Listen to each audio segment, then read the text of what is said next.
बारिश के साथ ही दाद अर्थात रिंगवर्म का खतरा बढ़ जाता है, जिससे शरीर पर चकत्ते पड़ जाते हैं और खुजली होने लगती है। तो आज हम दाद यानी रिंगवर्म से छुटकारा कैसे पा सकते हैं इसके बारे में बताएंगे। तो इस वीडियो को पूरा देखना क्योंकि इलाज पक्का है।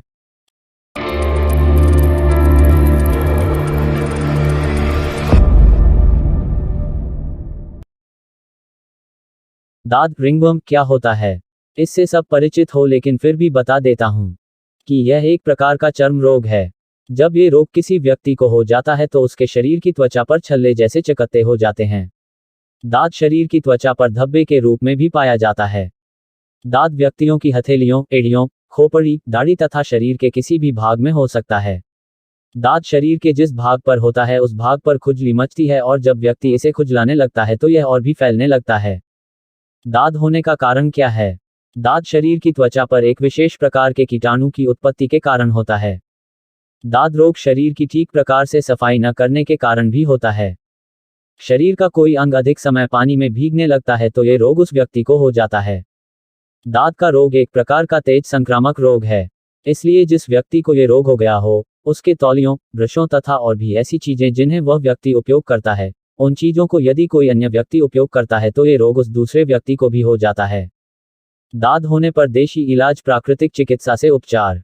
अब हम आपको दाद से छुटकारा पाने के लिए कुछ उपाय बताएंगे। 1. दाद रोग से पीड़ित रोगी को इस रोग का उपचार करने के लिए सबसे पहले दाद वाले भाग पर थोड़ी देर गर्म तथा थोड़ी देर ठंडी सिकाई करके उस पर गीली मिट्टी का लेप करना चाहिए। इससे दाद जल्दी ही ठीक हो जाता है। 2. यदि दाद से बहुत अधिक दूषित द्रव्य निकल रहा हो तो दाद वाले भाग को गुनगुने पानी में कम से कम 3 बार डुबोना चाहिए और इसके बाद उस पर गर्म और ठंडी सिकाई करनी चाहिए। 3. रोगी व्यक्ति को प्रतिदिन रात को सोने से पहले दाद वाले स्थान पर गर्म गीली मिट्टी की पट्टी लगानी चाहिए और सप्ताह में कम से कम 2 बार पूरे शरीर पर गीली चादर की लपेट लगानी चाहिए। 4. रोगी व्यक्ति को प्रतिदिन दिन में 2 बार कट स्नान करना चाहिए और 2 बार दाद पर भाप स्नान देना चाहिए।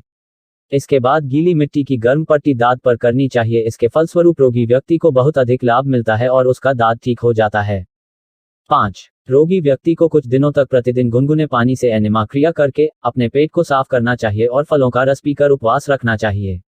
इससे ये रोग कुछ ही दिनों में ठीक हो जाता है। 6. रोगी व्यक्ति को नींबू का रस पानी में मिलाकर प्रतिदिन कम से कम 5 बार पीना चाहिए और भोजन सादा करना चाहिए। 7. दाद रोग को ठीक करने के लिए रोगी व्यक्ति को दाद वाले भाग पर प्रतिदिन कम से कम 2 घंटे तक नीला प्रकाश डालना चाहिए। 8. दाद रोग से पीड़ित रोगी को आसमानी रंग की बोतल के सूर्य तप्त जल की 25 मिलीलीटर की मात्रा में प्रतिदिन दिन में 4 बार पीना चाहिए। इससे दाद का रोग जल्दी ही ठीक हो जाता है।